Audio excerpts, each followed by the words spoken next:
Hey, how's it going? It's Craig. I'm out in the garage and today I've got a couple of quick updates for you. Let's take a look.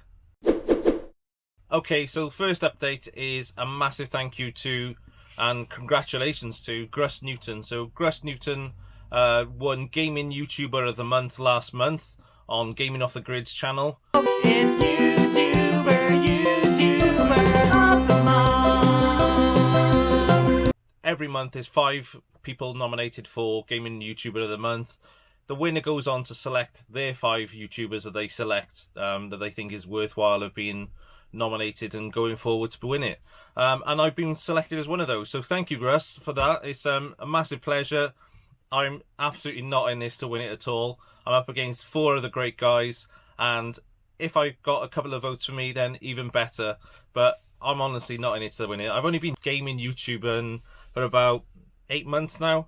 I don't have a huge collection. I've probably got, I don't know, a couple of hundred games, 300-400 games in total, which is minute compared to a lot of the gaming YouTubers out there. I do it for a bit of fun, helping me personally in my career to try and build up my presentation skills and do things like that. And just love playing around with video and just enjoy doing it. So I'm not in it to win it, but it's a pleasure to be nominated. Thank you so much for that. I'll list off the other 4 guys now. I'm going to use my phone because I keep forgetting who they are. Hyper Trigger X, Planet Retro, GameZone Birdroom, and Retro Reclaimer. So they're the 4 guys that have been nominated also against myself. Personally, I voted for Planet Retro. I always watched his videos for a few months at least. Anyway, I've been subscribed to his channel, and I remember just before the coronavirus kicked us out of all our day-to-day lifestyles, I was watching one of his latest pickup videos in the gym in the mornings, and yeah, to be nominated against some of the people like that, absolute pleasure. So thank you. If you do want to vote for me, link is in the description down below. Also check out the other channels because I'm going to link them in the description down below as well. And please vote for whoever you think is the best. A massive thank you to Russ for nominating me, and all the other guys who I'm up against and everyone else. Hope to meet up with you in some of the gaming events later in this year when we get the all clear of this whole COVID-19. Okay, so number 2 on my list of updates is Friday Foursome. I got my last one into Novabug a bit too late for the previous Friday Foursome, so I want to do this one a little bit earlier, but I'm still pushing it. It's still coming towards the end of the month, so I want to make sure that I do this today, get it recorded, get it edited, and get it across to Novabug so you can have a look at it before he does his final wrap-up of the month. So this month, I'm going to let Novabug explain what the category is. Your 4 collection goals. I've interpreted it as a bit of a mix. I'm not a big games collector. I've got, as I said earlier, I think I got about 300-ish games, give or take. I've got about 60 Mega Drives, 60-ish, so Master System. Then the rest of it's made up of other things. Game Boy. I've got quite a decent Game Boy collection. I've got some PlayStation 2, Nintendo, NES. I've got Super Nintendo, N64. Most of the mainstream consoles from probably NES onwards, Master System onwards. So here's my 4. I want to go through these and just give you a quick update on why I've selected them. They're a little bit mixed and you'll see why. Okay, so I want to rattle through these. I don't want to take this on to be in a massive long video. In at number 4 for me is the PlayStation and PlayStation 2 GCON Games, or the GCON Games. So far I have a number of PlayStation 1 GCON games. Mixed into here is a really cool demo disc that I picked up in a boot sale a while back. I'll tell a story about that another time, because buying those in the boot sale, that was probably one of my best pickups of a boot sale. Made me over £150 just in buying demo games. So that's my PlayStation 1 collection. As you notice that things in there are missing, such as Point Blank. Obvious omissions to the collection. But again, I've just not come by them in the wild. So I haven't bought any of these online. These are all things that I picked up either in boot sales or if I pass in a CEX shop and they've had one in there. The second half of the collection is the PlayStation 2 side of things. And again, quite a few more for the PlayStation 2.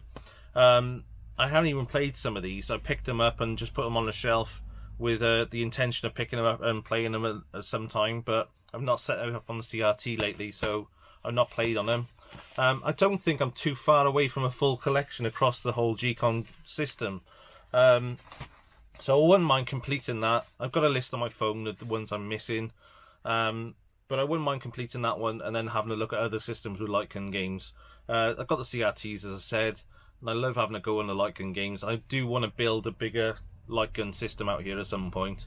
The main reason I want to build a bigger system is that I've backed a Kickstarter project called the Sinden Lightgun. And the Sinden Lightgun is a really cool Lightgun system that works on flat screen TVs. So as you know, most Lightguns won't work on anything other than a CRT due to the way the scan lines and everything else work on it. These are all played on the CRT, but once our Sinden Lightgun comes, I'll be playing everything on a big screen then. So I'll be looking for emulators for newer games, some of the House of the Dead, some of the newer Time Crisis games, maybe even things like Transformers, and some of the new shooters that you get in the arcades these days. So I'll do a video on that as soon as it arrives, but obviously COVID-19 is happening, and a lot of these projects on Kickstarter have gone by the wayside just because they're waiting for parts to come from around the world. So you can't fault them for that, but the guy's been giving us a lot of updates. Check out Sinden Lightguns. I'm going to put a link in the description as well. Okay, so that's number 4. On to number 3. Okay, so number 3 for me is the Sega Master System card-based games. So I absolutely love these card-based games. You probably know what a card-based game looks like. If not, it's literally a card that goes into your system. So the Sega Master System was probably my first console that I really had for a number of years, and played that game in particular, Transbot, on card system when I was a young kid. The card system to me just fascinated me, and to get a whole game onto something that small was just mind-blowing. I absolutely loved it, because I came from the era of tapes and things like that, and then to go on to something like that was just mind-blowing, and the game quality was great. Spy vs Spy for me is probably the iconic one, the one that I got the most memories for. I remember going on holiday down to our caravan in Tenby, and I think we stopped off in Haverfordwest, and Haverfordwest had a shopping area. There was like a courtyard shopping area. If anyone knows of this area, let me know, because I think I've dreamt most of this up. Up in the top right hand corner of that courtyard was a little gaming shop, and I remember picking up Spy vs Spy, not this copy, I wish I still had it. Picked up Spy vs Spy, and I remember taking the card out. I was probably only about 7 years old, 8 years old at the time, taking the card out and carrying it around with me, thinking it was like some kind of spy identity card. Absolutely loved that game. Really good game now, and it's really good fun to play. So Spy vs Spy on the card system, those two are the ones I owned as a child. These two I picked up since as well. Ghost House and Super Tennis, both great games, good fun to play on the Master System. The other games, I think I got 4 out of the 10 I think PAL games that were released. The other games range from things like Hang On, another game which was a classic. I think I had it built into the system, but I'd never owned it on card. There's one or two games which are really expensive. So these have all ranged from about 20 to maybe 30, 40 pound, if that. Some of the other games, again, are in the 20 to 40 pound range, but there's one or two which are like the 150 pound plus type games. One of them being a football game, which again, as I say in most of my videos, I'm not a gaming sports player, but I will buy that game even if I have to part a decent amount of money on it, just because I want to complete this collection at some point. So I'm not going to rush into it. I'm not going to buy them online just for the sake of it. I'm not going to buy them on CEX just for the sake of it. I'm probably going to take my time and go to some of the gaming conventions later in the year when they go ahead, and see if I can pick up some there. Or if anyone online has got one and you're watching this and you want to sell it, give me a shout and we can have a chat about prices and things. But okay, so that's my number 3 list of things that I want to collect. Absolutely love these games. So yeah, on to number 2. Okay, so number 2 was quite difficult for me because I didn't know whether to throw it into gaming hardware, which I've spent a lot of time playing around with. As you probably know from a lot of my videos, I like repairing and playing around with systems. I probably do 50-50. I play games half the time and I fix systems half the time. Obviously, I don't put all my gameplay online because I'm not that great anyway. I'm not a massive completed it type guy. I love playing games just for the fun of it, to be honest. But I do love systems, and I love playing around with systems. So there's a load of iconic accessories and systems that I'd love to buy. I've been through most of them in my lifetime. I've had everything from your original Ataris right the way through to your CD32 my brother had. I used to play on that one.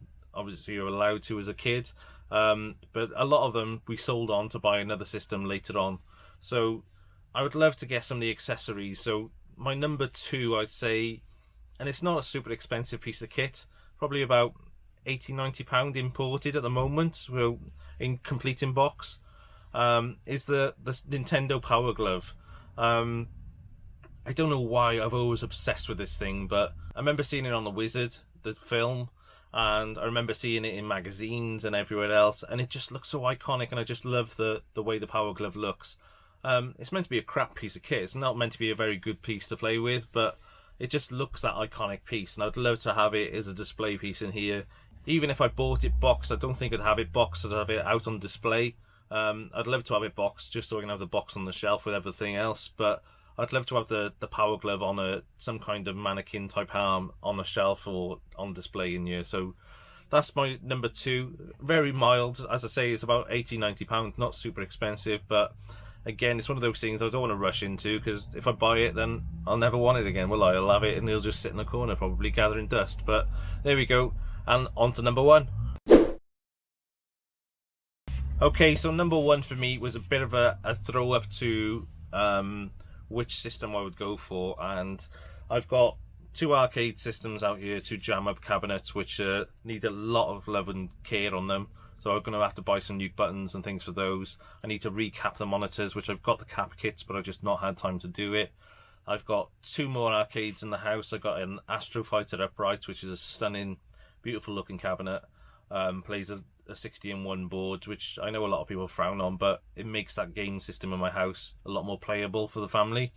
And it's all done through a nice conversion, so I haven't hacked it to bits. The other piece that I've got out in the living room as well is a Tato cocktail table. That one is just my Space Invaders system. I'm actually having a bit of an issue with the board in it at the moment, so I'm trying to get that fixed. But do I go for another arcade system, or if I got enough here between them to do what I want, especially if I got the Sinden Lightgun to build into either an arcade or something else? I'm not really sure whether I want another cabinet, but I would love a driving game, so Outrun was my first thought around an upright system that I would like to buy. But I think I've tipped the scales onto the other purchase I want to buy, and that's based on this system. So the virtual pinball has just scratched an itch that I've had for a long time. Just playing some of the games on there has been absolutely amazing, but I think my ultimate goal is to get somewhere, and it's down to space and money, I suppose. I could probably make space out here once I'm not working out here, because I can move the motorbikes around and other things. But to get a full-size pinball, not a virtual one, a full-size real pinball machine out here would be an absolute pleasure to have in my collection. I'm not exactly sure which exact table I'd want. That's the beauty of having this system running. I've got over 300 tables on there, and I'm already finding that I like some games and I don't like other games. So the ones I played the most on here are the music-based games, so things like Kiss, AC/DC, Metallica.